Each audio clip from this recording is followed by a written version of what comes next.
Hello दोस्तों, welcome back to doctor Arif exclusive videos. दोस्तों, आपका बच्चा क्या रात में मुंह खुला रख के सोता है? हमेशा उसकी नाक बंद रहती है, वो खाने में और पढ़ने में किरकिरी करता है, या रात में सोते वक्त खर्राटे लेता है? ये इसमें से 2-3 कंप्लेंट्स अगर आपके बच्चे में हैं तो ये वीडियो आपके लिए काम का है। जानते हैं इस वीडियो में कि आखिर ये समस्या होती क्या है, इस समस्या के पीछे कौन सी बीमारी होती है और हम उसको कौन सी होम्योपैथिक दवाइयों से सही कर सकते हैं। इन सब चीज़ों के बारे में आज हम डिटेल में समझने वाले हैं। तो चलिए शुरू करते हैं।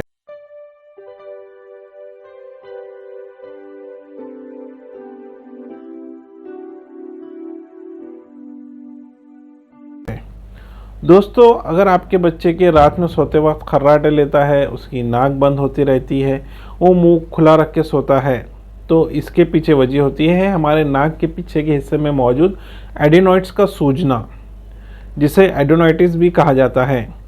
दोस्तों, हमारे बॉडी में आपने सुना होगा कि 2 तरीके के ऑर्गन्स बॉडीगार्ड की तरह काम करते हैं, जो आपके जिस्म में किसी भी तरीके के इन्फेक्शन को घुसने से रोकते हैं। जैसे कि हमारे गले में टॉन्सिल्स मौजूद होते हैं। जब भी आप कोई बैक्टीरिया के कांटेक्ट में आते हैं तो ये आपके बॉडी के अंदर उस बैक्टीरिया को इंटर करने के लिए अपने आप को सुझा लेते हैं या इनकी स्वेलिंग आ जाती है। नतीजतन वो बैक्टीरिया आपके गले के हिस्से से नीचे नहीं उतर पाता है। उसी तरीके से अगर आपके नाक में से कोई बैक्टीरिया आपके जिस्म में इंटर करने की कोशिश कर रहा है तो आपके नाक के पिछले हिस्से में कुछ ग्लैंड्स होते हैं जिसे एडिनॉइड्स कहा जाता है। ये एडिनॉइड्स सूज जाते हैं। सूजन के कारण वहाँ पर अच्छे खासा ऑब्स्ट्रक्शन आ जाता है। अब ये सूजते क्यों है? तो दोस्तों, बहुत बार अगर बच्चे को क्रॉनिक इन्फेक्शन है, उसकी इम्यूनिटी कमज़ोर है, या उसकी बार बार नाक बहती रहती है, या कोई वो इन्फेक्टेड पर्सन के इन्फेक्टेड एटमॉस्फेयर के कांटेक्ट में आ जाता है, तो ये एडिनॉइड्स सूज जाते हैं। ये एडिनॉइड्स आपके नाक के बिल्कुल लास्ट वाले हिस्से में मौजूद होते हैं और अक्सर ये बच्चों में ज़्यादा सूजते हैं। 2 साल, 4 साल, 6 साल, 8 साल की उम्र तक के इनकी सूजन बढ़ते घटते रहती है। वहीं 12 साल, 13 साल के बाद ये एडिनॉइड्स का सूजना कम हो जाता है और ये एडिनॉइड्स गायब हो जाते हैं। लेकिन कई बार बच्चों को 12 साल तक की उम्र तक की ये समस्या काफ़ी ज़्यादा परेशान करती है। जब भी किसी भी इन्फेक्शन के कारण आपके बच्चे के नाक के पीछे मौजूद एडिनॉइड्स सूज जाते हैं तो आपके बच्चे का मुंह खुला रह जाता है और वो नाक से सांस नहीं ले पाता है, वो मुंह से सांस लेने की कोशिश करता है, जिसके कारण वो खर्राटे भी लेता है। इन सभी समस्या के कारण बच्चे की रात में अच्छे से नींद नहीं हो पाती है और नतीजतन वो चिड़चिड़ा, बेचैन और पढ़ने में मन ना लगने वाला बच्चा बन जाता है। दोस्तों, बात करते हैं कि आखिर ये एडिनॉइड्स सूजते क्यों है। एडिनॉइड्स सूजने के पीछे कई अलग अलग कारण हैं। इसका सबसे पहला कारण होता है लो इम्यूनिटी। जब आपके बच्चे की इम्यूनिटी कमज़ोर है तो इसके कारण भी एडिनॉइड्स सूजते हैं। वहीं बहुत बार बच्चे कोई इन्फेक्शन के कांटेक्ट में आने के कारण भी एडिनॉइड्स सूज जाते हैं। जब भी बच्चे को सर्दी ज़ुकाम होती है या किसी इन्फेक्शन के कारण वो कांटेक्ट में आता है तो ये एडिनॉइड्स सूज सकते हैं। वहीं दोस्तों, बहुत बार एडिनॉइड्स के सूजने के पीछे बच्चों को कोई बैक्टीरियल इन्फेक्शन भी कारण हो सकता है। अगर बच्चे को कोई बैक्टीरियल इन्फेक्शन के कारण ये एडिनॉइड्स सूजते हैं तो उनको नाक बंद होने के साथ साथ बुखार आना भी शुरू हो जाता है। दोस्तों, बात हो गई एडिनॉइड्स की ये कारणों की बात। अब समझते हैं कि हम कैसे कंफर्म करें कि आपका बच्चा जो मुंह खुला रख के सो रहा है तो ये एडिनॉइड्स के सूजन के कारण ही हो रहा है। इसे समझने के लिए आप किसी ईएनटी डॉक्टर का ओपिनियन ले सकते हैं या एक्सरे पीएनएस करवा सकते हैं। एक्सरे पीएनएस यानी आपके चेहरे का एक्सरे पीएनएस में आपको बड़े आराम से ये समझ जाता है कि बच्चे के एडिनॉइड्स सूजे हैं।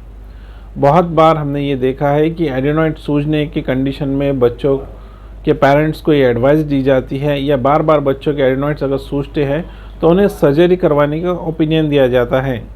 तो मेरा ओपिनियन ये रहेगा कि आप सर्जरी करवाने से बचें। हम होम्योपैथिक दवाइयों की मदद से इस सूजे हुए एडिनॉइड्स को बड़े आराम से कंट्रोल में ला सकते हैं। बात करते हैं 4 अलग अलग होम्योपैथिक दवाइयों के बारे में जो एडिनॉइड्स को सूजन को कम करने में काम आती है। लेकिन चारों होम्योपैथिक दवाई आपको किसी होम्योपैथिक डॉक्टर के सुपरविजन में लेना चाहिए, क्योंकि चारों भी होम्योपैथिक दवाई अलग अलग कंडीशन में काम आती है। जैसे कि अगर आपके बच्चा किसी इन्फेक्शन के कांटेक्ट में आने के कारण, कोई बैक्टीरियल इन्फेक्शन से अफेक्टेड होने के कारण उसके एडिनोइड सूज गए हैं और साथ में उसे बुखार भी आ रहा है, तो उस कंडीशन में आप बेलेडोना 200 नाम की होम्योपैथिक दवाई का इस्तेमाल कर सकते हैं। बेलेडोना 200 की 2-2 बूंद आधे कप पानी में डालकर आपको बच्चे को कंटिन्यू 1 महीने तक देना है। इससे धीरे धीरे आप देखेंगे कि उसके एडिनोइड्स की सूजन कम हो गई है, वो मुंह बंद रखकर सो पा रहा है और रात में नाक से सांस भी ले पा रहा है।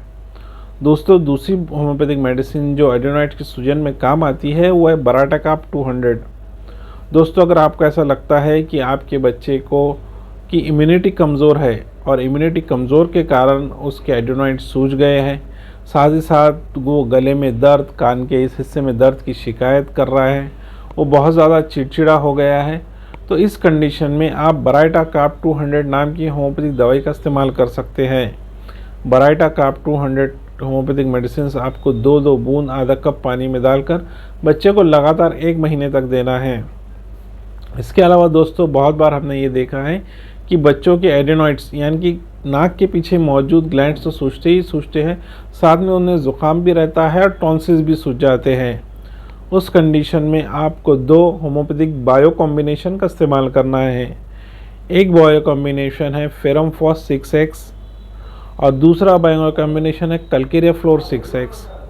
इन दोनों कॉम्बिनेशन को आपको कंटिन्यू बच्चों को 4-4 गोली सुबह, दोपहर, शाम ऐसा लगातार 3 महीने तक देना है। इस कॉम्बिनेशन के लगातार 3 महीने तक देने से आपके बच्चे के टॉन्सिल्स बढ़ने और एडिनोइड्स बढ़ने की समस्या से छुटकारा मिल सकता है।